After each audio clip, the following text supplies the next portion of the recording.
Consideration and correction of our minutes from our June 18th, 2019 board meeting. Motion by Supervisor Holschmidt. Seeing none, all in favor of the motion say aye. Aye. Opposed, motion carried, and the minutes are approved.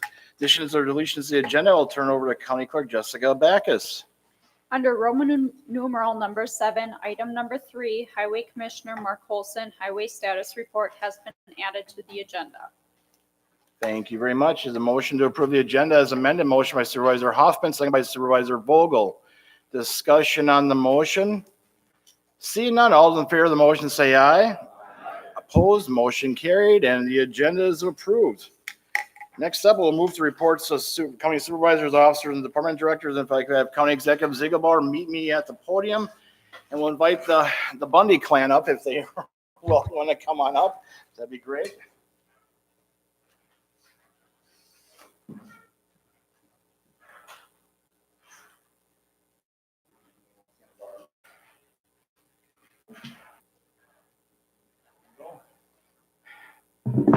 Good evening, Hank. Nice to see you again. Nice to see you guys. We have a proclamation tonight honoring former County Board Supervisor Kathleen Bundy. I know most of you have served with her and most of you know her. Just an inspiration. I can't explain it. And I was talking to Barb beforehand. In 1992, when I was first elected to the Common Council in Manitowoc, several aldermen and the Mayor Crawford at the time said, we'll go out and visit a bar called Stage Door Pub. And I was like, where is this? I guess being a younger guy, he was like, what is this? Well, I soon quickly found out what it was.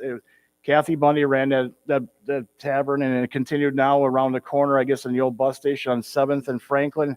But just after that night, I was like, who is this? She's incredible. And got to know her over the years, and eventually came on and was elected to the county board. And I was proud in my first term as county board chairman to make her chairperson of the highway committee, which she served admirably. So with all of that, I'll read the proclamation. So proclamation commemorating the life and service of Kathy Bundy. Whereas Kathleen Bundy, being born on July 19th, 1933, held many different positions in her lifetime, including the past vice president for the state of Wisconsin, Jay Setz, founder of KB Productions and Kathy's Stage Door Pub, producer and hostess of the Breakfast Club for WCUB, and producer of WCUB's Shopping Show, along with 23 years of service as a Manitowoc Greyhound agent, and she passed away on June 11, 2019. And whereas Kathleen Bundy was active in county government, during her 5 terms on the county board, she served on the Community Action Program, Highway Committee, Human Services Board, Legislative Review Committee, mainly Manitowoc Board of Directors, Manitowoc Calumet Library System Board of Trustees, Manitowoc County Library Advisory Committee. And whereas Kathleen Bundy was active in the community, she was recognized throughout the years by receiving the Clipper City Clergyman's Harmony Award, the Chamber of Commerce Athena Award, the Lakeshore Wind Ensemble's Wesley Tepley Award, a Good Citizenship, a scholarship established in her name by Reverend Nancy Hooper Horvath and the Hooper Foundation. She organized and continues to support the St. Patrick's celebration in Manitowoc for 21 years. She was recognized for her outstanding citizenship by Mayor Justin Nichols with a key to the city. And whereas Kathleen Bundy was a devoted mother and grandmother who loved the lakeshore and would never call anywhere else home. And whereas Kathleen Bundy was a strong leader who served the citizens of Manitowoc County in many capacities and contributed countless hours to improve the county board chair, along with the Manitowoc County Board of Supervisors, hereby commemorate the life and service of Kathleen Bundy and express their condolences to the Bundy family. If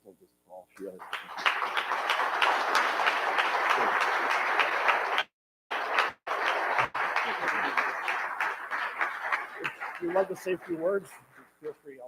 I'll sneak out. We thank you. We thank you. If you know Kathy Bundy, and I don't know who doesn't, it was her town. She always told us that, but she was kind of a firecracker, and you certainly had an upbringing that promoted community involvement. She always said, you can't complain about the temperature of the water if you never get your feet wet. So we were always encouraged to participate and get involved, because if you're involved, you know what happens, and if you're involved, you have the wherewithal to make changes.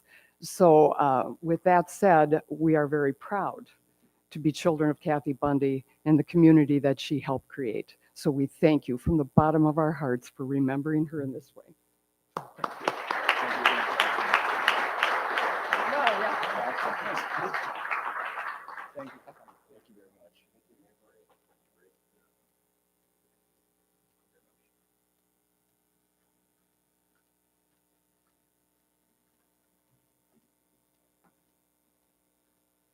yes, she will continue to live on in our hearts, definitely. I will always think of Kathy, not just, we're going downtown to the parade, a lot of things. So it's always going to be great. So thank you once again.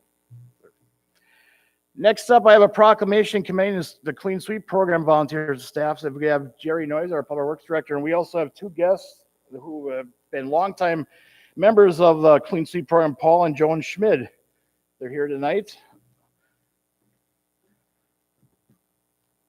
Hello again, Jerry.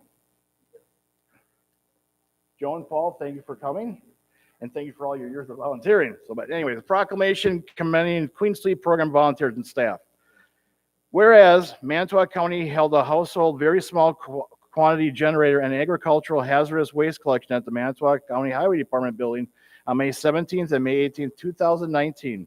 And whereas this year's Clean Sweep program collected 41,493 pounds of hazardous waste from 517 households, 15 businesses, and 15 farms here in Manitowoc County. And whereas the success of Manitowoc County's Clean Sweep program is due in large part to the efforts of the volunteers and county staff who work on the collection days.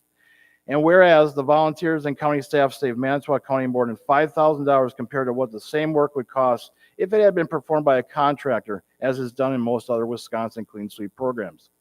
Now, therefore, we, Bob Zigabor, Manitowoc County Executive, Jim Bry, Manitowoc County Board Chair, along with the Manitowoc County Board of Supervisors, commend the volunteers and county staff on their effort and fine work in making this year's Manitowoc Clean Sweep program a success. So thank you very much.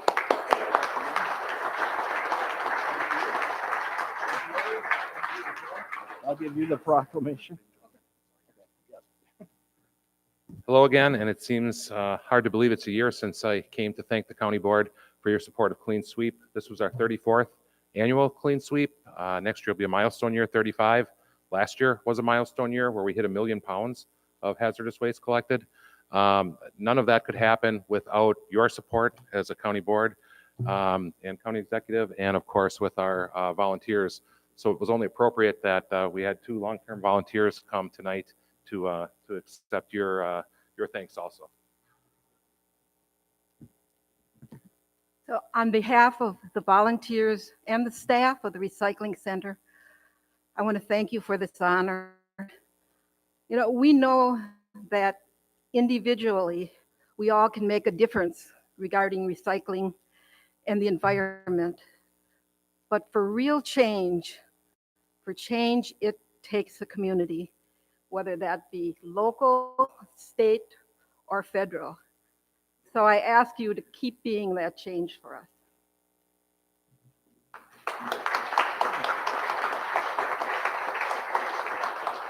I just want to add that if you're not here to help others, why are you here?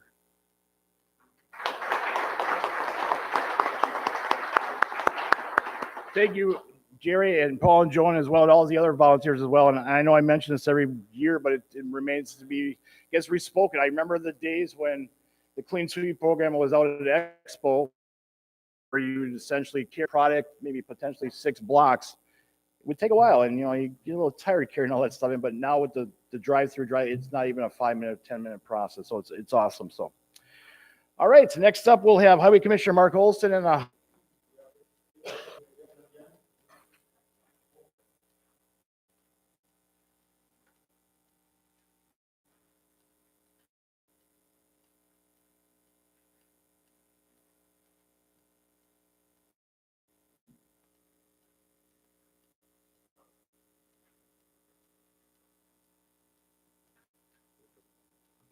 Okay, just an update on our, things changed throughout the years, but we still have that plan in place, that aggressive plan. It's got a great outlook, and as we go through this presentation, we'll kind of see the details of it and how it all pans out at the end. Ultimately, what's going to happen is you're going to see a 17-year cycle that's going to basically rehab, reconstruct, resurface, whatever it takes for every specific road throughout the whole county, or 284 miles. So with that, it is very aggressive with a 17-year cycle, considering the age of some of our roads and how we're going to get through that. Also, there will be some details on the bridges, Manitowoc County bridges, not just county, but township, city, villages as well. So every single one that is eligible for replacement, that is in need of replacement, has been accounted for. And we'll kind of see that as we go, but we started in 2015, and the last one will be in 2022, and we're up to par. Every bridge we can no longer apply for at that point because it doesn't fall into the federal requirements of a 0 to 100. It has to meet a 50 efficiency rating, and there's nothing below that 50 threshold after that point. So we're there. The funding's been secured, so basically we're maxed out. We can't take advantage of the program anymore after this cycle.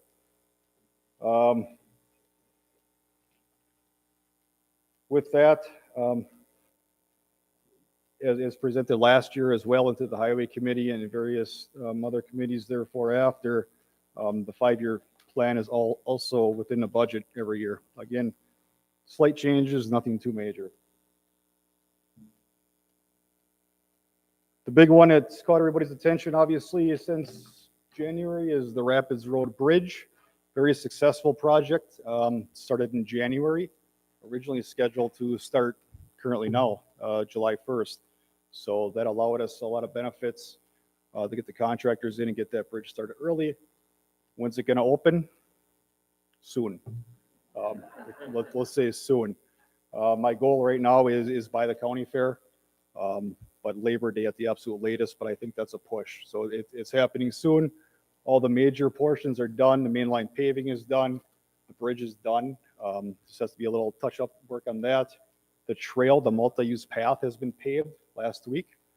So now it's basically just tying in driveways, a little bit of intersection work and landscaping, making everything pretty and appealing. And we'll cut the ribbon and everybody will be happy. So it's going to be a 4-lane at 35 miles per hour. And it's going to be a great addition. So very successful project. The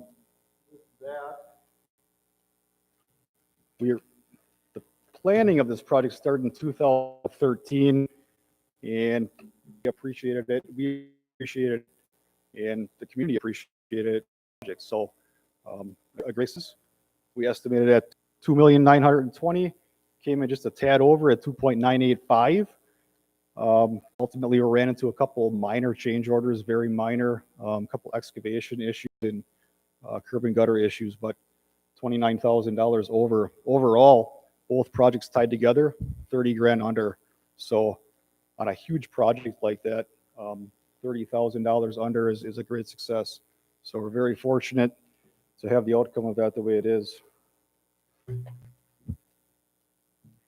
Some more projects we did this year outside of Rapids Road, County Trunk A, County Trunk F, County Trunk C, all resurfacing projects recently wrapped up here. County Trunk X is a 6-mile project. As you remember, maybe last year we did from Calumet County, from Meggers Road into the east for 3 miles. We just put the binder surface down, and that was a pulverize and relay project. This year we're surfacing it. Actually just got completed. And we tied into the next 3 miles. We did a cold in place asphalt recycling, which is a newer method, a trial for us. Another success, we're going to be topping that, putting the surface mat on here starting next week. So that 6 miles will be complete. So a lot of work on the south end. That whole south end is pretty much wrapped up at this point. We got a couple odds and ends to catch up next year. And then we kind of wrap up to the north end, as you'll see as we go through my plan here. But making a lot of progress. One more big project, not really big, but it's a bridge project being replaced on County Trunk X, just the east of Highway 42. That's starting here in September. That'll be our last bridge for the year. Bids came in 3% under on that one as well. Basically, again, following up, and we're going to get into this shortly here, I assure you, but it's our 5-year plan, which you'll see, and then I kind of extended it out for the next 3 years, just kind of by the way we strategy the different funding options and resources. So we have to extend that out to kind of see how that all plays into this 17-year ultimate cycle that we're looking at.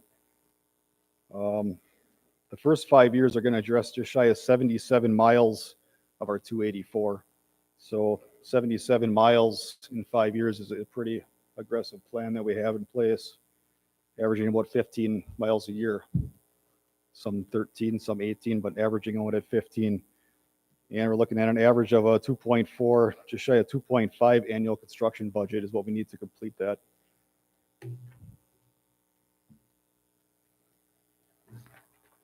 So here's my first sheet of my 5-year plan. And as we go through this, just kind of notice I highlighted some areas in here and kind of put some arrows in to bring some stuff to everybody's attention. It's really major factors in how all the funding plays out and how we strategize what we're going to do and where we're going to go. First one I want to point out is the big arrow in the center column there. That is all the funding programs that utilize the LRIP, the CHIP-D, the CHIP, the STP urban rural, and not to throw too many acronyms at you, but it's all federal and or state funding. And we take advantage of that and kind of move it around, and you can kind of see how that offsets our annual budget needs and balances everything out. So we're not jumping from 1 year needing 5 million to the next year needing 2. And we're also looking at the factors of the needs of the roadways and various factors of how those all where you can use it. So that's why you kind of see things going different ways here. You can see we have design costs accounted for in here. We also have the carryover. These projects take 4 or 5 years to design. Rapids Road, for example, took almost 6 years to design. So there's constantly cost incurred. So we have to account for that and carry that into the next budget as well. Work is invoiced, billed at cost is not going to be the same. It's an average of 4% each year. Hopefully that levels out at some point, but we have to account for it at this point. So all the numbers that you see here, and it might be a little smaller on your sheets, but they'll account for that as well. As we go across here, you'll see kind of our methods. We take cores and boring samples of all of our roads to know what we have, and that's how we strategize what we're going to do. So we're not just going out and simply blacktopping or overlaying every road. Every road, every segment of road is different base, different types of pavement, different thicknesses of pavement, drainage. You'll see about 87 down or something, but you'll see in that right column there, some of our roads are 34 years old and still in service. County Truck X, for example, that we just did now, was 34 years old was the last time we ever did anything to that road. Yeah, it was choppy. Yeah, it was bumpy. Yeah, there was potholes, but we're still using it. I guess that's kind of my point is we're going to cut that in half. You're not going to see a 34-year-old road with this plan, but they are lasting that long. Again, different factors vary, but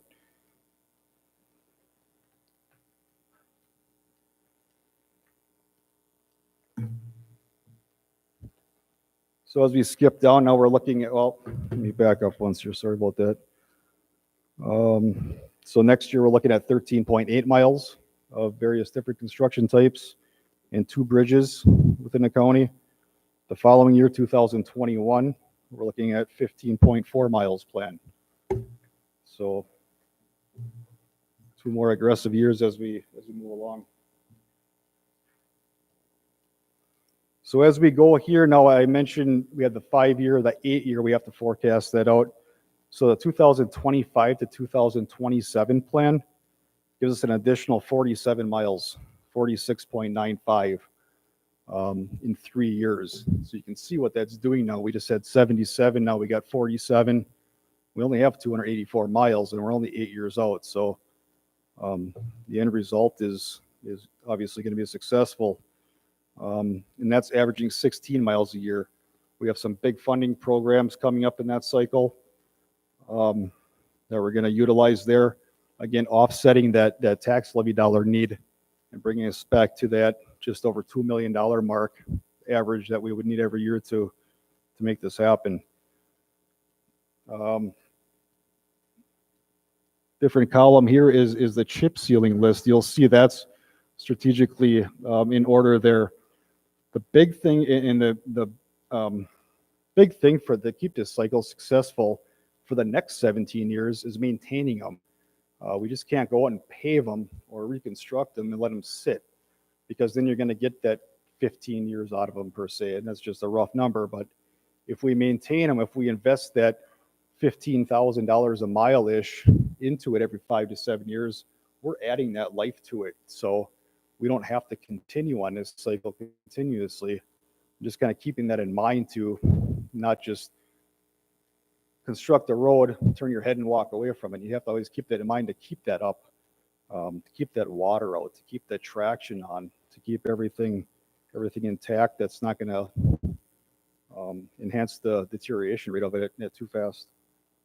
It's kind of like buying a car. If we go out and buy a car, we don't change the oil in it, we don't maintain it, probably have to buy a new car in about 2-3 years because it's not going to work. So just kind of put it in that perspective.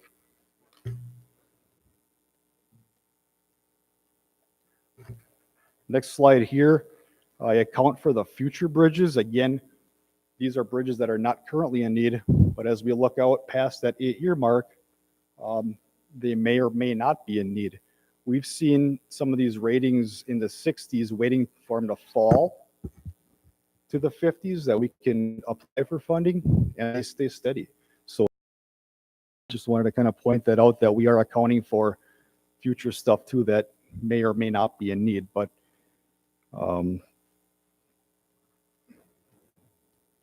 here we have another, if you look at the road width per county policy, the county is responsible for 30 feet of your drive lane. So basically your drive lane, 12 foot each on average, plus 6 feet, 3 feet on each side. So any through highway, through a village, through a city, that village or city is responsible for that. Or if it's a 38-foot road, they're going to be responsible for 2 feet of that project. So coordinating with the villages and cities for budgeting purposes, so they know, hey, I plan on doing this segment of County Trunk AA in 2024. Can you budget appropriately, because this is the approximate amount that you're going to owe? So that the communication with the other municipalities is very crucial. So that's where that width comes into play there, not just for the estimating factors, but to give everybody a heads up as well. Notice the note section in here.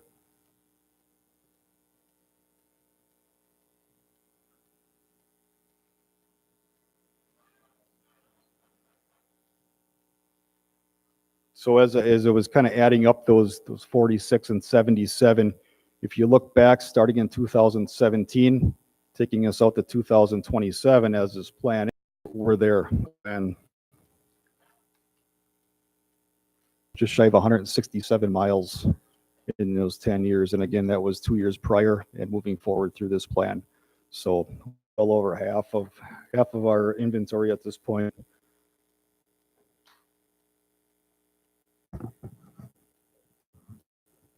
And that's a budget was recently approved down in Madison. Ever since you put any of those numbers into these numbers right now do not account for any increases throughout any program at this point. Hopefully we know that pretty soon, especially with budget season approaching us. Here's just a table from the Wisconsin DOT Facilities Development Manual, kind of showing that average lifespan. I think you can see it pretty well in those handouts. I looked at that prior to printing them, but basically your traditional overlay, what it's lasting based on historical data throughout the state, and obviously those factors all change. But now we put that chip seal that I spoke about on top of that. You can add 5 to 7 years to that. So our roads are going to last that 20 plus years, and at a 17-year cycle, we don't need it. Yeah, we want it, but we wouldn't need it. So just the sustainability of this program, the maintenance is huge on this. Here's a document I put together, and that's basically relating to that right column that we talked about before. If you look at these county trunk highways and the segments that we have in our plan right now, you can see the last time they were paved, averaging 26 years when you take them all together. But we have some that are 18 years old that we're going to tend to. For example, County Trunk B in Shoto, or from Shoto to Michigan, we're going to do next year. So it'll be It'll be 19 years old at that point. It's just going to be a mill and overlay because we don't need to do a full reconstruct because it's at that age.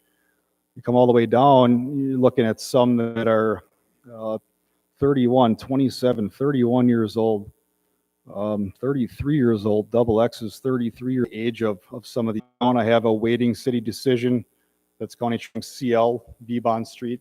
Trying to get an answer from or work with the city of Manitowoc to get an answer on that, what their future plans are as far as utility work or budgeting for that additional width. But that street, for example, is 28 years old. Still drive over it, a couple bumps here and there, but it's really not a bad road, but definitely needs attention in our 5 to 8 year plan. So as you look through that, you kind of see what we have forecasted. But again, an average of 6 years, 23 structures countywide. Proud to say we are the most aggressive county in the state of Wisconsin, taking advantage of the local bridge program. Obtaining the funding for this is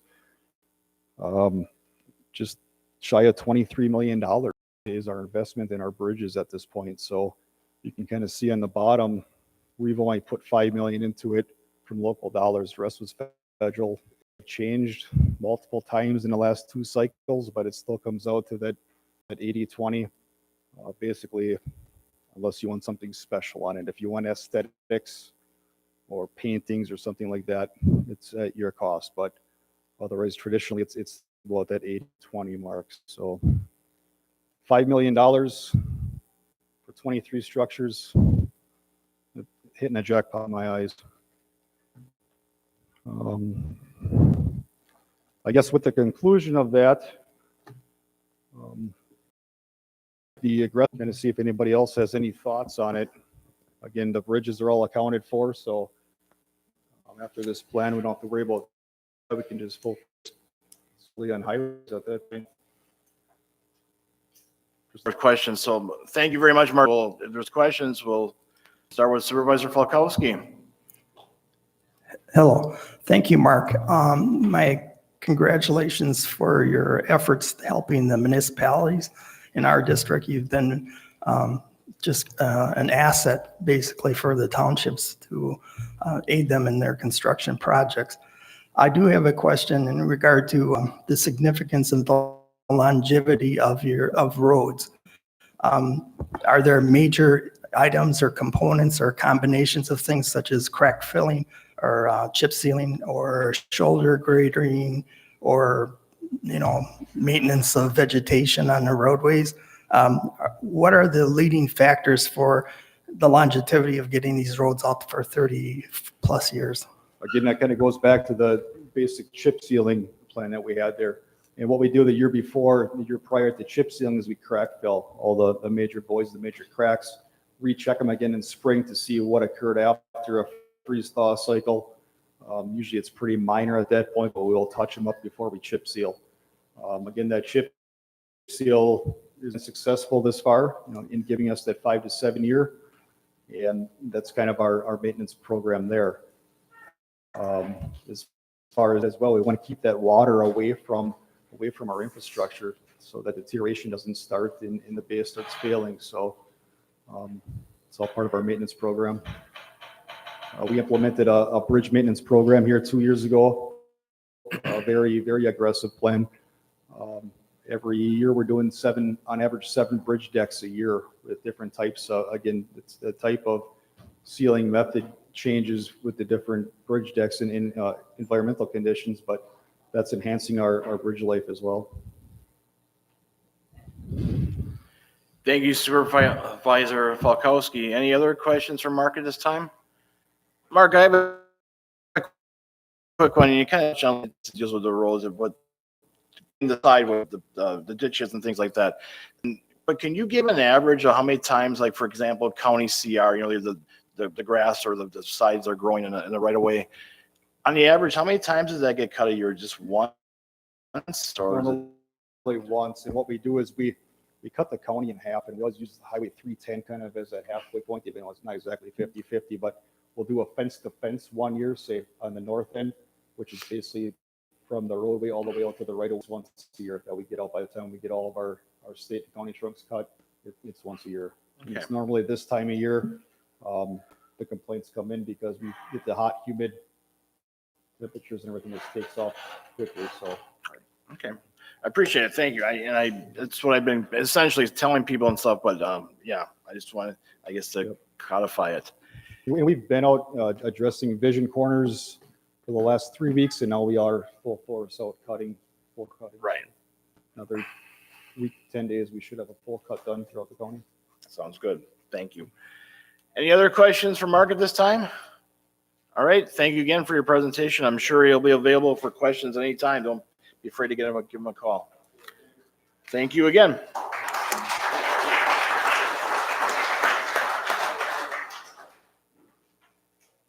All right. In one moment, we will be starting public comment, but just hang on for a second while Jessica discombobulates the computer system there. So is everybody enjoying the warm, humid weather? Yes, I'll be the first one complaining when it's 0 outside too, so.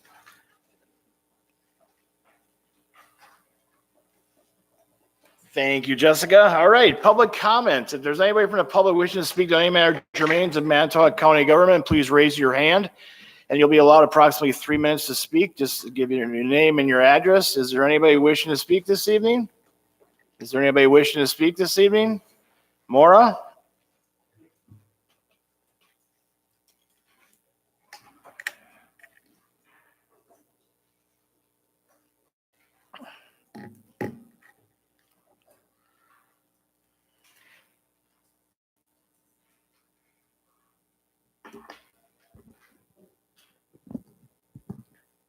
Chip, yes, Centerville. I continue to advocate conservative to meet our county's ongoing financial needs. Let's quickly go over the numbers. These 5 important figures tell us where we have been and where we are now. When County Executive Ziegelbauer first took office in 2006, our county was $28 million in debt. Today, with the pending 2019 borrowing, we are $29 million in debt without the interest. Add the interest, and our county owes $40 million through 2039. Since 2006, we borrowed $36 million, and we exported 32 million tax dollars out of our local economy to pay our principal and interest, called our debt service. Our county's borrowing shows that it is dependent on the taxpayer's credit card to balance the county budgets. Few people like change, especially when change appears as higher taxes, but a half-penny countywide sales tax is far cheaper than borrowing money year after year. In the 3 years of 2017, 2018, and 2019, our county has borrowed $18 million in principal without interest. Borrowing money is a workaround on the state-imposed property tax limits because general obligation debt is exempted from levy limits. But over time, borrowing is much more expensive than a half-penny sales tax. A fact can be both accurate and misleading. One example is when Bob said during his May Be My Guest appearance that the increase from a possible sales tax would be 10%. That percentage is accurate and makes the amount sound so outrageously high. That fact is also misleading because 10% of a nickel is a half penny. Here's another example. Bob remarked that the interest rate on the 2019 $6.5 million borrowing was 3%, and that's a bargain. So let me ask, if, as Bob says, 3% is, quote, a bargain, then 1/2 of 1% is a much better bargain? He's being accurate, but the fact is also misleading because 3% is much more than 0.5%, half than 1/2 of 1%. The amount of the possible countywide sales tax. It is also the maximum allowable by state law. Maura, you have about 30 seconds. Thank you. We need to have a new civic recognition that taxes are public investments in our county good. It's time to stop exporting millions of our tax dollars to bondholders. Let's pay down our debt and keep our tax dollars circulating in our local economy as our county buys materials and labor right here in Manitowoc County. Thank you. Thank you for your comments. Is there anybody else wishing to speak this evening to the board? Anyone else wishing to speak? No, this is public comment. There's no reason to make a correction at this time. This is public comment. Is there anybody else wishing to speak this evening? And for a third and final time, anybody else wishing to speak? Seeing none, I'll declare public comment closed. Communications are shown on the agenda. No questions on those, so we'll go to unfinished business. And the first thing up, the only thing up, is discussion and possible action on county executive veto of resolution 2019-2020-12, requesting corporation counsel to seek attorney general opinion. Is there any motions at this time? All right, I will make a motion to override the veto of our resolution, seeking the attorney general's opinion. Is there a second by Supervisor Bruner? So discussion on the motion, and I will start out tonight. I know this has been a very controversial issue, I guess, discussing the county potential sales tax and the issue of whether Manitowoc County would implement one. But tonight's vote is not a vote, or even the vote last month was not a vote on the sales tax. It was asking the attorney general their opinion on our proposed sales tax ordinance. It's not a vote on the sales tax. That vote might not even come this term. I guess, to be honest with you, I don't even see it coming this term anymore, but I don't see how it would hurt to have this thing. And the main thing that sticks with me is that, and I guess I'm disappointed. I'll respect the county executive's opinion on the sales tax, but I'm very disappointed in his veto of this resolution, because now he's taken away from the autonomy of the county board. We should have the legal right to ask any opinion that we have. And if you notice over the years, the county executive, at the request of him, and under when the corporation counsel Steve Rollins was here at the time, and it's been continuing to repeat her, there's certain resolutions that the county executive, there'll be a disclaimer on the bottom that the county executive respects the wishes of the board. And I know I'm paraphrasing. I should have copied it exactly down. And that should have been on this resolution too, but he just declined to it because he's so dead set against the sales tax. Like I said, I respect that. You can shake your head, Bob, but that's what I believe. So we're talking, the county board's talking right now, not the county executive. So I will open up for discussion. Is there any discussion on the motion? I'll start with Supervisor Zimmer. You know, you make it sound as though the county executive's veto of the resolution undermines the county board. That is correct, in my The opinion. county executive has a perfect right to veto a resolution. So how can you say that that undermines the authority of the county board? It is his right to do it. Are you through? And then I'll respond, but I'll wait till you're through. Go ahead. I guess, and as I mentioned, I said, I think he picks and chooses what he wants to. If he agrees with something or doesn't agree or has no interest in it, then it's fine. You're right. Legally, there is a right. I'm not going to disagree with that. But in my opinion, I guess it's something that the county executive disagrees about, he will veto it, even though it's just a comfort in a sense, or taken away from the autonomy of the county board, in my opinion. We can agree to disagree. And like I said, I'm not disagreeing with you. He has a legal right. I'm not going to argue that point. Well, let me register my disagreement with you. Okay. And you have. Thank you. So noted. Thank you very much. Supervisor Falkowski, you are next. Thank you. Just a question, not part of my comment. If you spoke twice, now you're done?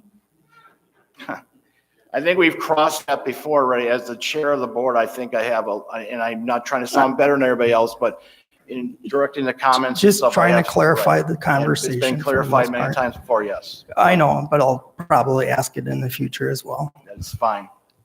Generally, sometimes I think the expressions, and I think the current one is called gaslighting, where these things become so hyperbolic about personalities and trying to find a villain, and intrinsically, what are we trying to do? It is true that I think everybody does have a right to ask for opinion, and I think I cited that actually that committee could instigate their own inquiry. However, I reflect back to the time that this body voted on a resolution opposing or having some nuance about the gerrymandering. And then I, at that point, said, this is still in the case. It's still in court.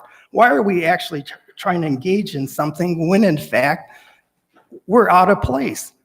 If, in fact, our position is to realize our topography of how we determine our leadership, then part of it is this part of this information still in the case in the courts? And the answer is yes. So quite frankly, I am still in favor of not having this resolution passed. We certainly are able to ask for an opinion, but I think we're embarrassing a little bit for asking this opinion prematurely. Now, if that's not important for people, that's fine, but I try to do it with a lot of dignity on what we're doing with the terms of our responsibilities on this board. Since that case is still pending in the courts, I have no intention of supporting this resolution going forward. The veto should stand. Thank you. I am done. Thank you, Supervisor Falkowski. Supervisor Brunner, you are next. Thank you. Realizing that we're actually voting on whether we're going to ask a question or not or 4 questions, I still have a few comments because I think that those that would be voting against this are the ones that will also be voting against the sales tax and oppose it. And typically what I see in the room is it's mostly those that associate themselves with conservative values. And it just doesn't make sense to me that conservatives are forcing Manitowoc County taxpayers to flip the bill for $3 million worth of interest on 1 year's worth of road construction project. There's nothing conservative about that. There's nothing conservative about having them pay money without getting something in return. They're giving it to a bank. They're giving it to the person that's loaning the organization that's loaning the money. It doesn't make sense. That's not conservative. Is this all about labels? Are we saying no new taxes, but let's charge interest? So are we mixing up the terms? Isn't that interest we're paying in a sense a tax that the public is paying?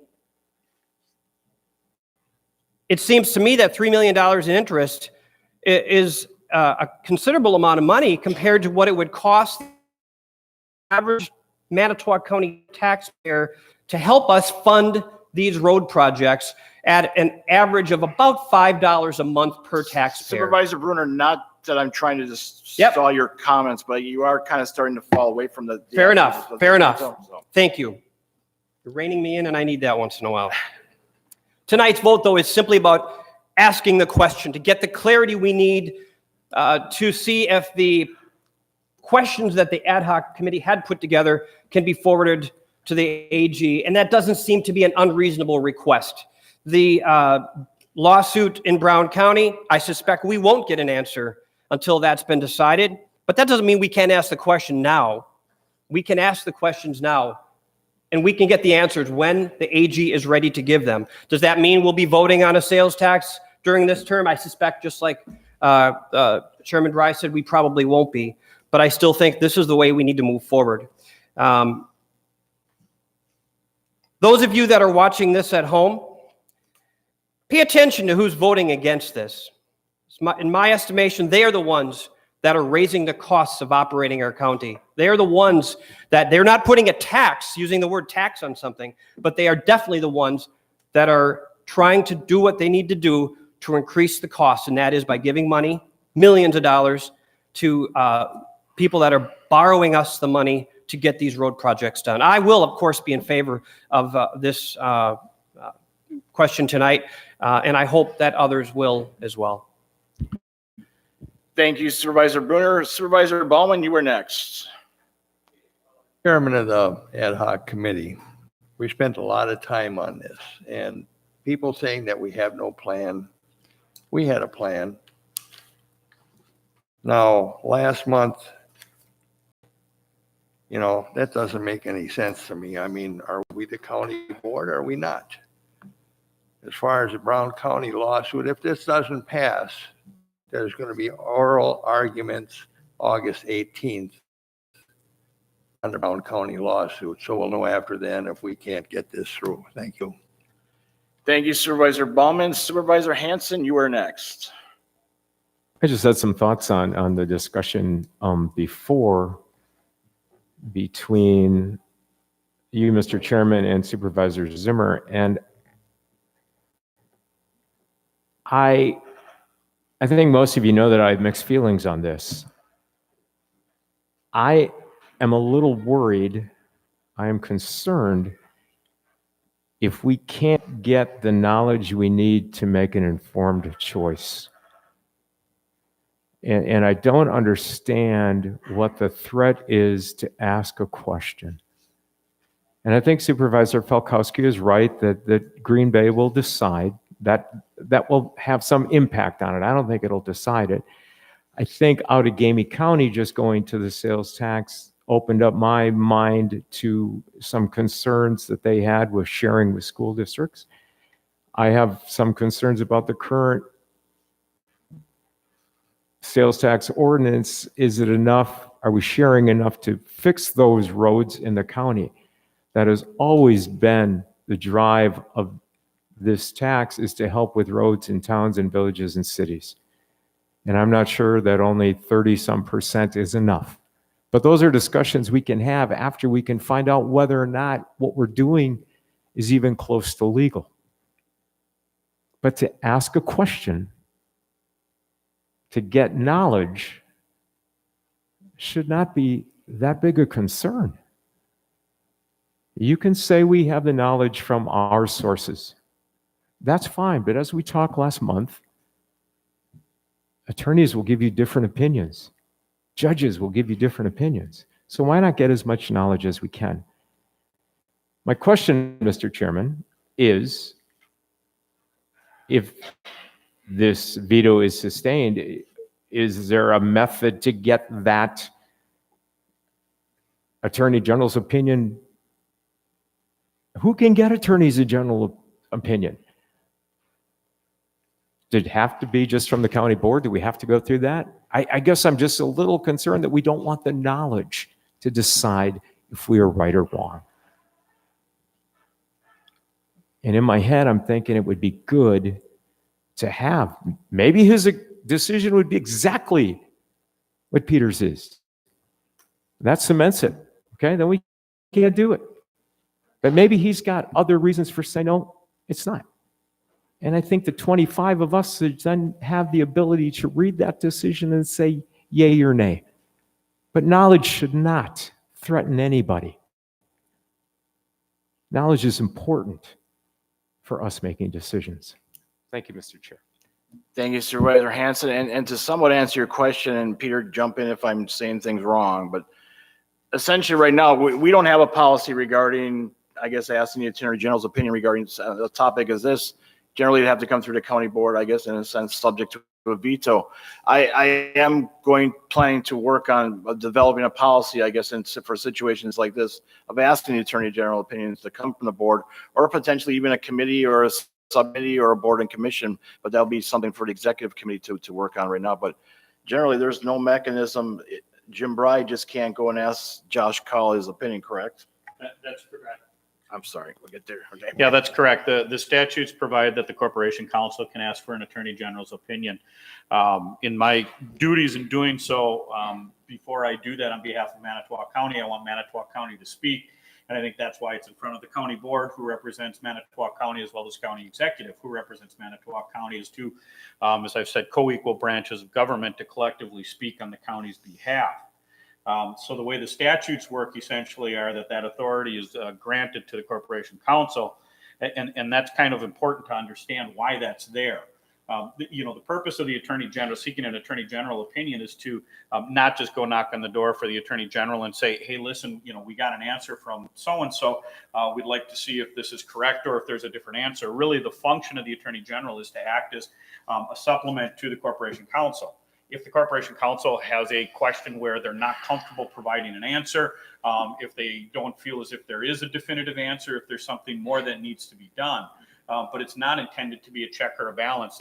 An Attorney General opinion is not a court. When a question of an interpretation comes about, the proper process, if you don't like the answer, for example, is to go to court. So that's why that function is vested with the Corporation Counsel, is if your attorney doesn't or can't answer that question or needs additional assistance in answering that question, that's what the Attorney General then steps in on behalf of the state of Wisconsin and provides the Corporation Counsel with that assistance. Hope that answers your question. Thank you very much. And next up on the speakers list, Supervisor Dizak. Chairman, I'd like to agree with Supervisor Bruner that the vote today of those who vote to override the veto are most likely going to agree with increasing the taxpayers' sales tax by 10%. It is a 10% increase in their taxes. And so I would like to double down on those watching at home to also watch those that vote to override the veto, because those are the ones that most likely will vote to increase your taxes by 10%. I would also hope that maybe the local media would pick up on this. As I it's all chastise Supervisor Bruner, Supervisor Dizak, you're drifting from the I'm subject just of the responding veto. to what he Well, said before. you're drifting, and as I stop Supervisor Bruner as well. So thank you, Supervisor Dizak. Supervisor Falkowski, you're next. My last time. I know. Thank you. One of the things that Peter was saying does make sense as a representative for the county. He is their counsel, and that procedural method through that statute actually does apply. I would like to inquire as to statute 1939, which actually allows any person to request an opinion or advice from the Attorney General's office. Now, saying that, I'm not looking for the determination of what corporate counsel would ask for the Attorney General's office. However, if I was interested in the question, and knowledge is powerful and we need to get more knowledge, what's stopping me from inquiring to the Attorney General's office about this subject? And apparently that's not being done. And apparently it's a whole lot easier to have our clerical people, our corporate counsel, do it with forced questions. So once again, are we stepping in it, or are we getting a little bit ahead of the horse on this thing? Because it seems like procedurally, I'm sure the committee could have addressed it. And if in fact, if I'm in error, Peter, I would like to know the interpretation of 1939, because it sure sounded like any elected official has that ability to do that. Anyway, I'm still opposed to this because we're getting ahead of the horse in this thing. So I'm done. Thank you, Supervisor Falkowski. Peter, I'll give you a little time if you want to look. Without having that statute in front of me, I'm not going to be able to answer your question as to what it is, quite frankly. Well, next month I'll have a resolution asking your opinion to be attended by the Attorney General. We'll have your interpretation for resolution for that. Supervisor Swade, you are next. Thank you. I'm probably going to reiterate a lot that's been said here, so I apologize for that ahead of time. This vote is more than just a vote about the question that we are about to ask. This body, about 25 officials elected by the people, has the duty to bring forth legislation pertaining to the in simple, with exceptions of government. We understand that the county executive by law, manager, and in some cases even more than a governor. when we do our work on a proposed piece of legislation, it is our duty to get as much information as we can by holding hearings, asking the people, or doing whatever is necessary. And yes, asking questions of those who can give us information and clarification on a questionable area of that law. My understanding of how most legislative actions proceed, it is that after a proposed action is passed, the executive branch can sign or veto it. I find it disturbing that the process to get information leading up to passing a piece of legislation is challenged and cut off. No matter what side of an issue, and that could be any issue coming up, you are on. Once you're that issue, and in this scenario, your ability to legislate is curtailed and taken by the executive branch. As far as the question being asked, I am not looking for an answer to those questions. What I am looking for is clarification of the law and the questions, but still be law in part in some other areas of the state. We have enough opinions and opinions of opinions. Just let us ask the questions, get some clarifications, either from the Justice Department or the courts, and then go forward and let the chips fall where they may. Thank you. Thank you, Supervisor Slade. Peter's got some information, I guess, in direct to Supervisor Falkowski's question. In regards to 1939, that only applies to that particular subchapter, which is a public records request, or excuse me, the public records law. So that would not apply broadly to any question to be asked of the Attorney General. It would apply only to questions regarding public records. Do you have, if you want to speak, Supervisor Falkowski, I got you on here if you, I guess, to talk with Peter. Yeah, I when I pulled that statute, it was applicable in that section and was referencing to elected officials, but it wasn't necessarily the opinion as far as the advice. And it seemed like it was broader in terms of the whole context of that statute. But I'll go with it, but I actually have inquired and utilized that as a request, but maybe they have some discretion whether they want to respond to it or not. But it was good for me. Yeah. The statute is clear. It says any person can request advice from the Attorney General as to the applicability of this subchapter, which is actually not even all of Chapter 19. It's just subchapter 2 of Chapter 19. And it just simply says that that's what an individual can request under any circumstances. Then it says the Attorney General may respond to such a request. So that's a very limited, very narrow authorization. And only for open records requests? Well, public records, generally. Public records. Yep. Thank you. I stand corrected. I would still use it anyway. Thank you, Peter, and thank you, Supervisor Falkowski. Let's see, Supervisor Girola, you are next. Thank you, Mr. Chair. My understanding is that the decision was, could we do this without including the school districts, and that the school districts would be entitled to 30%, and Sheboygan and Fond du Lac counties had some kind of a side agreement with their school districts, and that's why they chose to do it. I won't support the override of the veto. I feel that we have an excellent opinion from our corporation counsel, and I agree with him also that the route of going to the AG to ask for an opinion when there is something going on in the courts in Brown County that will shed some light on this. I agree with Supervisor Falkowski. It seems to be putting the cart before the horse a little bit. But I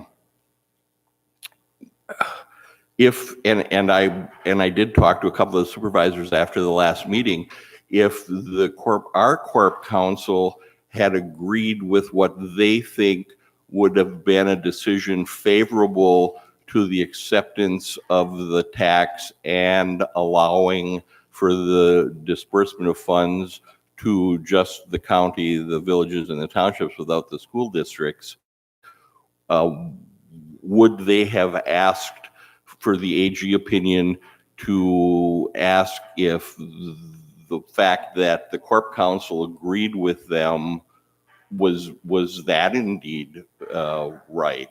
So I'm hoping that I said that right.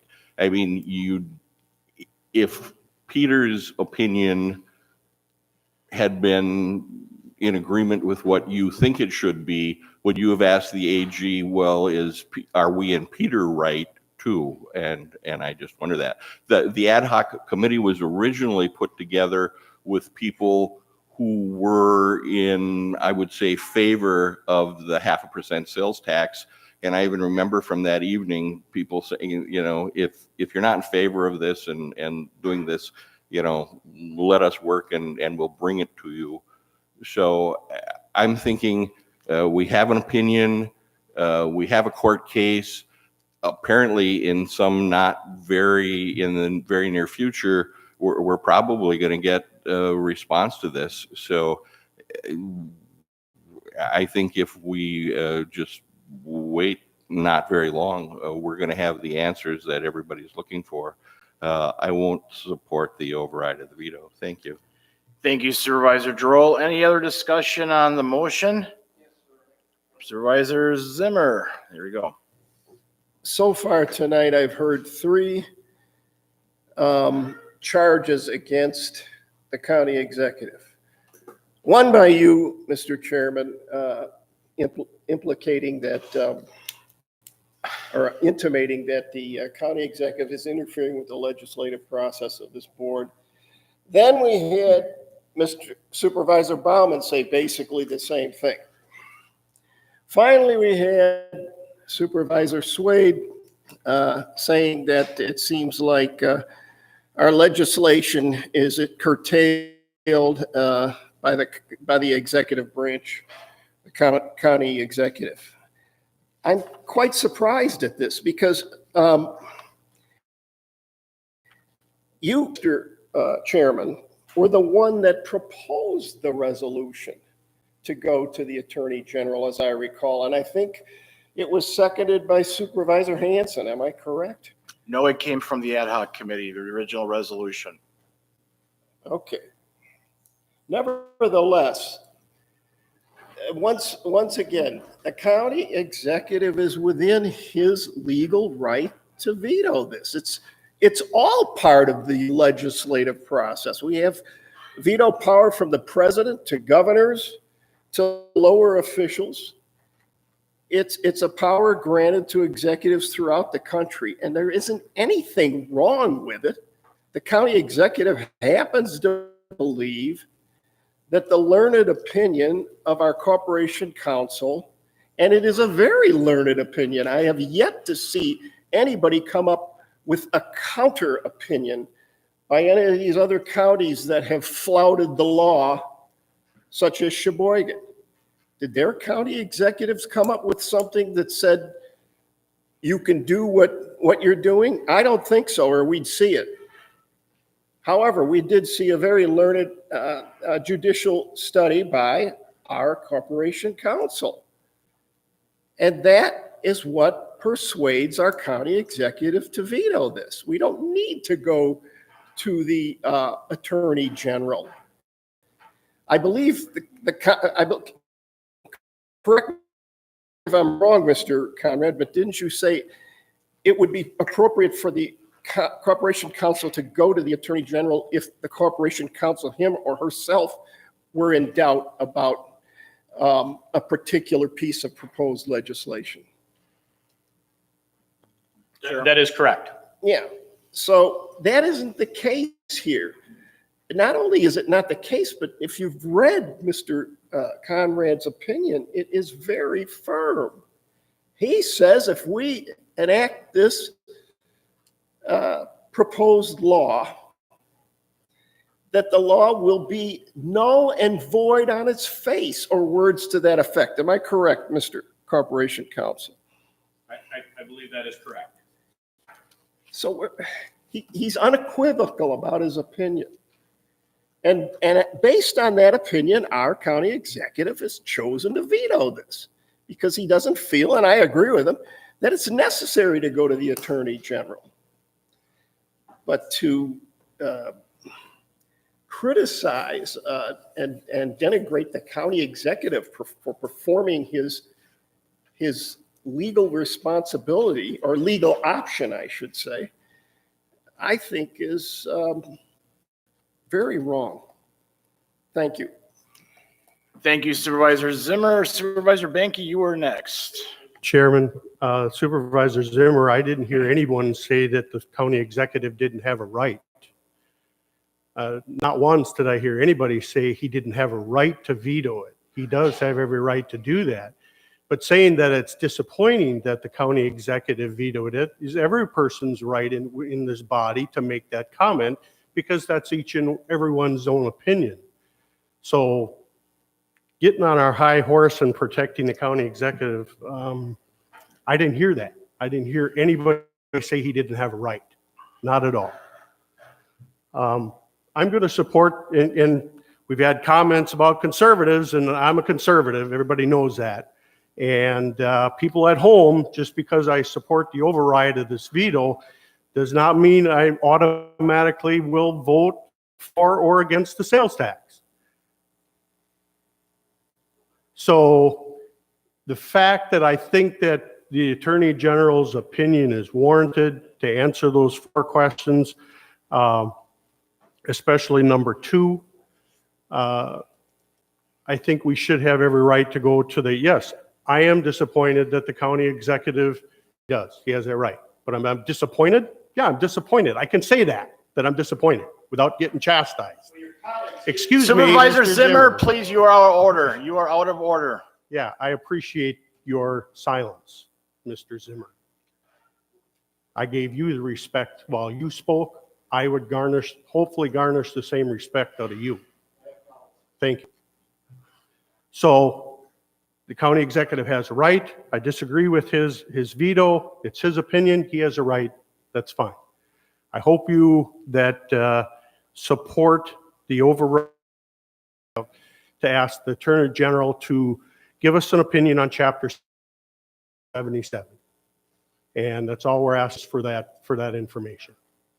So I will support the override. Thank you, Mr. Chairman. Thank you, Supervisor Banky. Supervisor Metzger, you were next. I am going to support this. I feel that it's okay for the county exec to have his opinion, but it is also okay for 25 supervisors to have their opinion. That is why we are elected. And I feel that the Attorney General is elected for a reason, and that is to give us an answer. And that is why I'm supporting this, because we need to find out once and for all what the real answer is. Thank you. Thank you, Supervisor Metzger. Any other discussion on the motion? Any other discussion? I guess just for clarification, I've already commented. I'm not going to add to it. This would be, but just for clarification, a yes vote means you're supporting the override of the veto. A no vote means you're not supporting the override of the veto. You are welcome, Supervisor Mink. Obviously, and it needs to override the veto. We need a vote of 17 or more supervisors, not just present out of the 25. So we still need 17 votes out of the 24 members present this evening. So there's no questions on that. I will ask the clerk to conduct the vote. Supervisors will now vote on overriding the county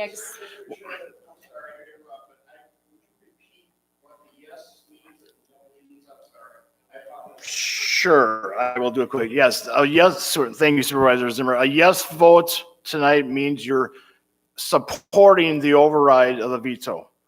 No vote means you are not. I said that backward. Yes, you're not supporting the override. A no vote. Correct. That's a better way of saying it. Yes. Thank you very much for your language. Okay. All right. The clerk will now conduct the vote. Supervisors will now vote on overriding the county executive's veto of Resolution 2019-2020-12, requesting Corporation Counsel to seek Attorney General opinion.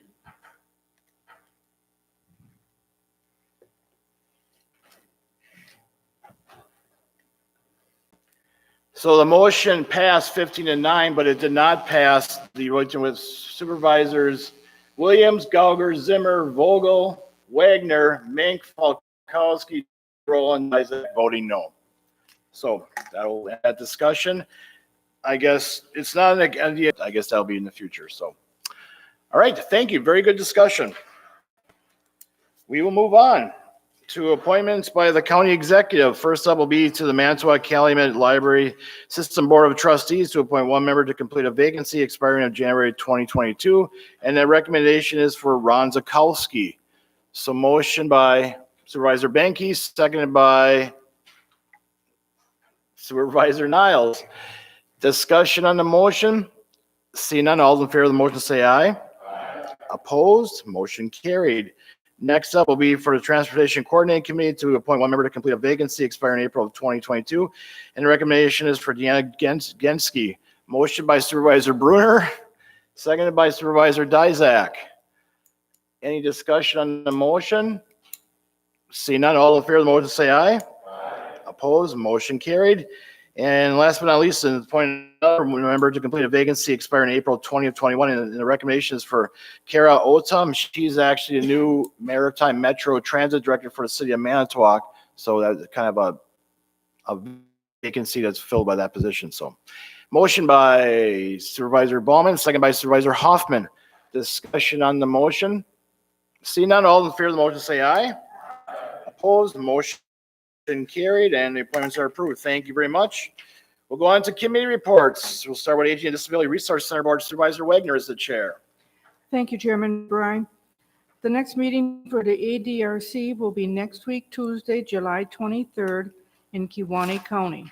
The first meeting of the Commission on Aging will start at 10, and the ADRC of the Lakeshore will start at 10:45. That's the end of my discussion. Thank you. Any questions for Supervisor Wagner? Thank you very much. The Board of Health, Supervisor Metzger is the chair. No report. We will meet August 8th at 5 o'clock at the Health Department. Thank you. Any questions? Thank you very much. Criminal Justice Coordinating Council, Supervisor Falkowski is our representative. This month was not a meeting. Our next meeting will be September 4th. That is my report. Any questions for Supervisor Falkowski? Thank you very much. Executive Committee, we actually met last week to discuss a potential, I don't know how far, if you are prepared to say anything, I guess, but it's regarding the opioid lawsuit that we are involved with and potentially becoming members of a class action. So we discussed it in closed session and either join that class action lawsuit or remain the way we are. It'll be some discussion, I guess, over the next several months. And I know, and this gentleman here, and I don't want to go back to the last discussion, and I certainly respect Peter's opinion, and it wasn't just a matter of not disagreeing with his opinion, because I can't say I didn't disagree with his opinion or did, but anyways, what I'm getting at too is he's been a real lightning bolt with this whole opiate thing in the state of Wisconsin. It's as we knew when we went into this thing, it was going to be the bigger cities, counties, villages were across the United States that were going to be the pusher. I shouldn't use the word pushers, I guess, when we're talking about opiate distribution. But the bigger backers are trying to get involved in, and when the lawsuit was finally hopefully settled, that they'd be pushing for more money. But Peter's been a lightning bolt. He's ignited, especially in the state of Wisconsin. Now there's actually a conference call coming this Thursday with all the corp councils in Wisconsin that are wishing to join. Because I guess, and I wholeheartedly agree with Peter, I don't think the lower, when I say lower counties, the less populated counties are getting their fair shake, I guess, in this whole thing. But yeah, Peter, if you want to comment a little bit more to this, to give, I guess very briefly, there is what's being considered as a settlement class. So it's a group of essentially municipal entities, city and county governments that would potentially act as a group of representatives to negotiate a settlement. That hasn't been finalized as of yet. And then what they do is they pick a certain amount of class representatives from that group. Most of the class representatives from that group happen to be all, the larger municipalities, whether it's the city of Chicago or, Cobb County in Georgia. I saw who was elected or nominated to to that particular group of individuals, and I was unhappy that I felt as if municipalities, particularly Wisconsin counties, were not represented in that group. You want to at least have a discussion as to why that occurred, how that occurred, and what we can do to ensure that we are in fact represented throughout that process. Because as I've said all along, the rubber will meet the road when and if there is actually money put on the table. And that group certainly will have at least one of the first voices as to how any of that money would be allocated. And I want to make sure that our particularly Manitowoc County is represented in those discussions properly. And of course, we're dealing with 1,000 litigants, and as I said, we're dealing with the city of Chicago, Milwaukee County. We're dealing on a nationwide basis here, but nevertheless, we still need to make sure that our voice is heard.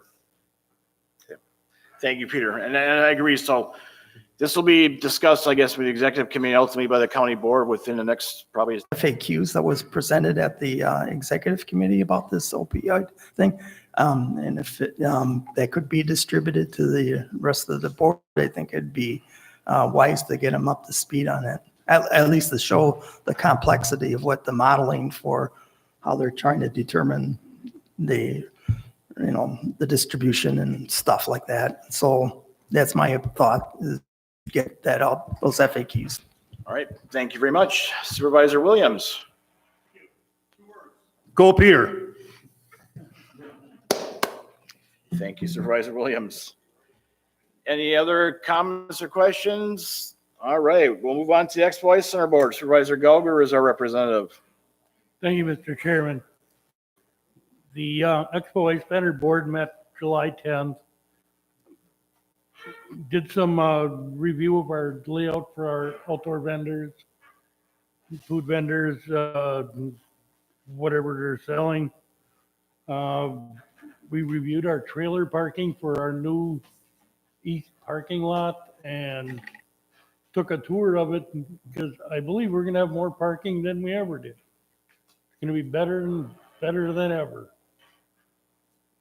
We reviewed comptroller's report, and our hydro seeding happened this week, so the new parking lot should have grass in it shortly. Our next meeting will be August 7th, and don't forget the fair is August 21st through the 25th. That is the end of my report. Any questions for Supervisor Gauger? Supervisor Benke? Chairman, just to throw it out there for some of you old supervisors, Williams, that have all the spare time, we're looking for volunteers. So you're not on the fair board, some of us are, but if you're not on the fair board and you have some time, there are certain entities, there's certain jobs during the fair week that all it takes is you to sit and watch some ducks or monitor some kids playing in the grain bins, but we need people to sit in those spots. So not all the jobs are physical, where it's going to take a lot of effort other than just to monitor. So if you have some time during that week, we have a number of job opportunities to volunteer for, that a few hours of your time would definitely be appreciated by the Expo board.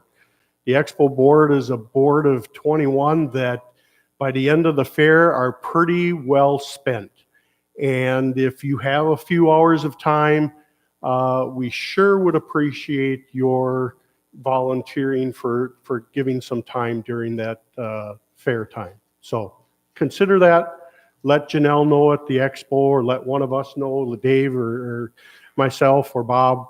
But think about it. We'd really appreciate it. Thank you, Supervisor Benke. Any other questions for Supervisor Gauger?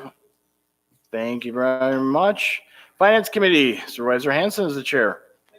Chairman, just a correction from Supervisor Benke. I don't see any older supervisors here. I think the correct word is vintage.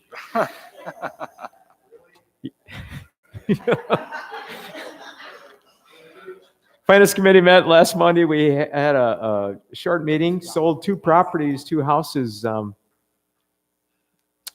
that went pretty cheap, but sometimes they get pretty run down, and it's a shame, but we got them back on the public tax roll, so that's a good thing. We had a presentation from our insurance carrier for the county, Wimick, and that was good. Thank you. And we have a resolution in front of you tonight denying a claim for a gentleman who drove over some lines painted on the highway, and there's a claim that the paint got on his truck and trailer. Insurance company said, no, it's not our fault. So we are denying that claim, and I will move on that resolution. So motion by Supervisor Hanson, second by Supervisor Bauman. Discussion on the motion.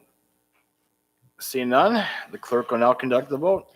Supervisors will now vote on the resolution denying the claim for Eric Prebeck.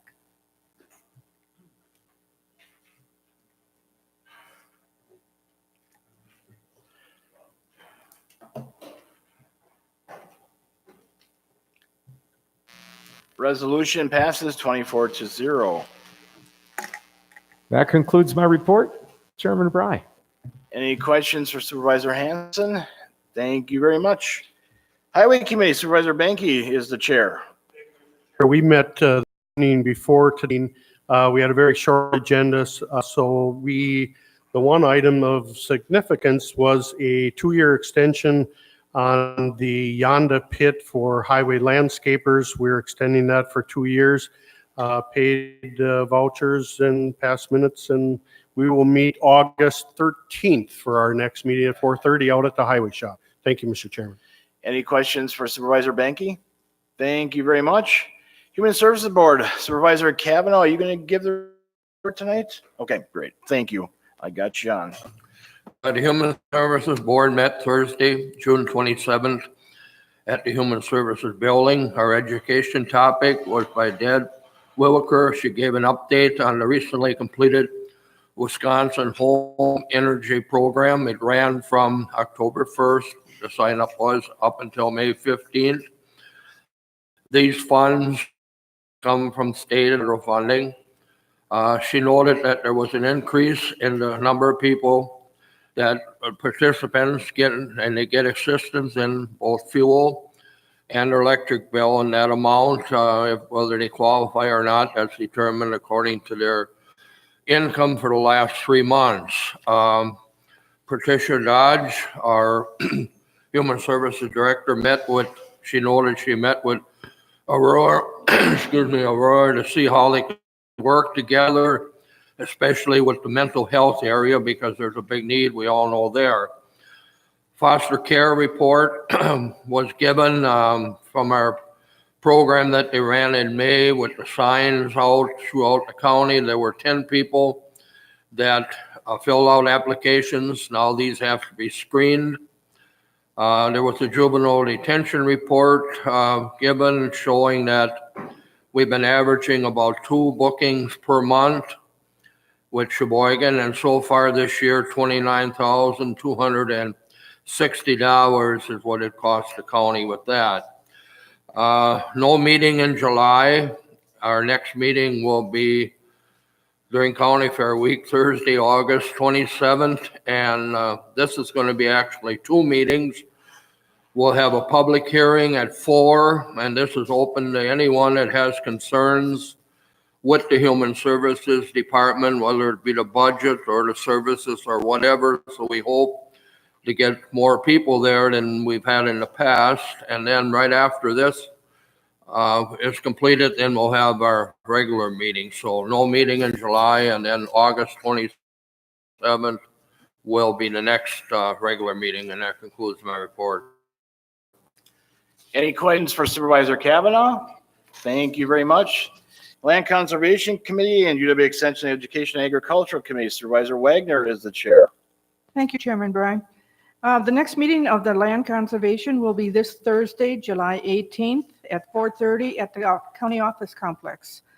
The UW Extension Education and Agricultural Committee will be meeting in August 15th at the County Office Complex and also at 4:30. That's the end of my report. Any questions for Supervisor Wagner? Thank you very much. Personnel Committee, Supervisor Marsh is the chair. You. Sometimes I think I got to bring my readers to the meeting. Thank you. I have no report. Our next meeting will be August 6th. Thank you. Any questions for Supervisor Marsh? Thank you very much. Planning and Park Commission, Supervisor Dizak is the chair. And we met on June 24th. First, Mr. Tim Ryan updated the commission on our new county surveyor, Mr. Jason Bolts. He was unable to attend, but we look forward to meeting him in the future. We then opened a discussion on election of our commission officers, and the commission unanimously voted for all of the current officers to remain in their current position, which means you get to listen to me yet once a month. Then we had an ordinance, and we had a public hearing on an ordinance for a rezone for Dale and Michael McCully. It's ordinance 2019-2020-19. It's to rezone approximately 2.41 acres of land from exclusive ag to small estate. The area to be considered for rezone meets past criteria set by the commission. The Cato Town Board and Town Planning Commission support the proposed change. The proposed change will be for allowing construction of a single-family home. A minimal amount of cropland will be affected by the request. The commission unanimously approved the rezone, and I move for county board approval. So motion by Supervisor Dizak, second by Supervisor Mink. Discussion on the motion for the ordinance? See none, the clerk will now conduct the vote. Supervisors will now vote on the ordinance amending zoning map for Dale and Michael McCully.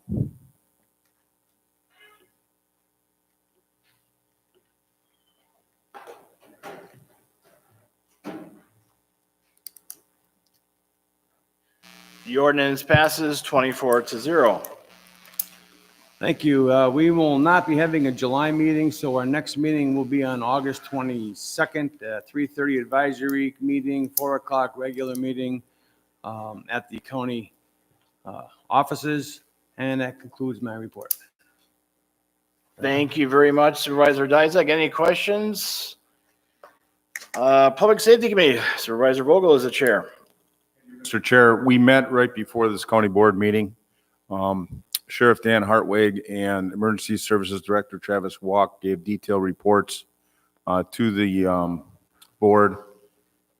And from that board, I'm going to do resolution number 3 tonight. It's funds that were given or donated to the Manitowoc County Sheriff's Canine Unit in the amount of $2,350 from 3 different donators as listed on the resolution, and I so move. So motion by Supervisor Vogel, second by Supervisor Ballman to, pass the resolution. Any discussion on the motion? Just quickly, obviously not against this, and the Sheriff's Department and for all those matters in the city of Manitowoc do a great job of doing donations. Talking with Peter, we don't have a donations policy for Manitowoc County, so we will be working on that through the executive committee. Not to take away from this, it's like I said, it would be a more standardized thing, and then technically you probably wouldn't even have to come to the county board anymore for quote approval. So it's just a matter of doing that timing. So Supervisor Metzger on the resolution. Yes, I have a question. A while back in the paper, the county exec had put something in about the police association raising money. How are people going to know the difference between this canine one and the other one? The other one was just like some kind of fundraising kind of thing, but it wasn't actually the sheriff department doing it. So how do we know? I mean, are they going to make phone calls or?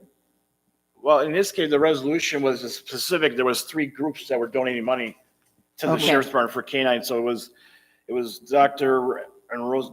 Okay, so it's only that. It's not that they're going to be calling houses or doing anything. Not in this case, correct, yes. Okay, thank you. And I guess I don't know what the county executive said in his thing, but I'm assuming it was like the Manitowoc Professional Police Association or so. I know they do a Right, yearly it's when calling. they call. It really isn't the police calling, it's somebody else calling. Well, yes So and they no, would- they're doing it on the behalf of the whatever they're doing, but I'm Right, but sure they would keep some of the money, is what it was in I the guess paper. I don't know.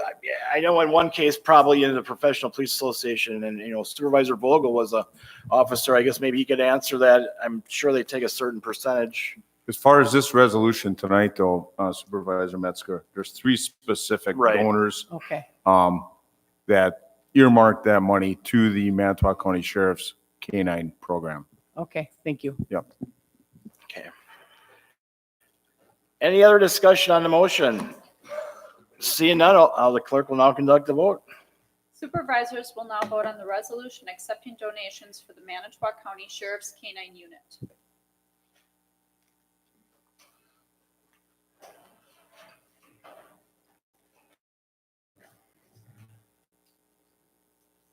Four to 0.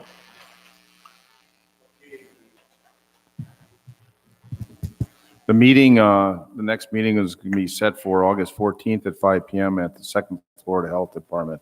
And that's the end of my report. Any questions for Supervisor Vogel? Thank you very much. Public Works Committee, Supervisor Giroux is the chair.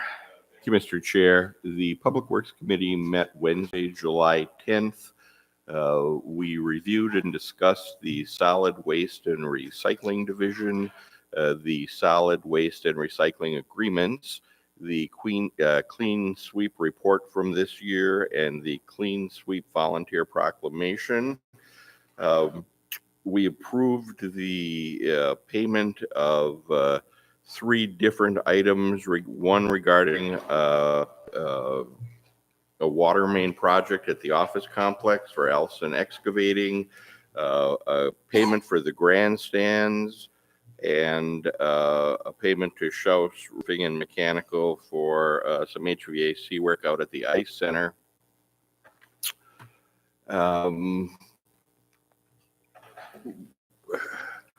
We haven't had any communication with the city over the Hecker V-Bond property after several months and Director Neuser trying to get a response. So at the direction of the committee, we've asked him to proceed with the latest property appraisal or greater, and that passed our committee, and we directed him to work with the Corp Council to develop the RFP. We discussed and reviewed our operations at the Communications Division. Cody Berg gave us an update on what's going on at IS. Janelle Shelton covered what's going on out at the Expo and the fair coming out. And that concludes my report. Thank you. Any questions for, yes, Supervisor Giroux?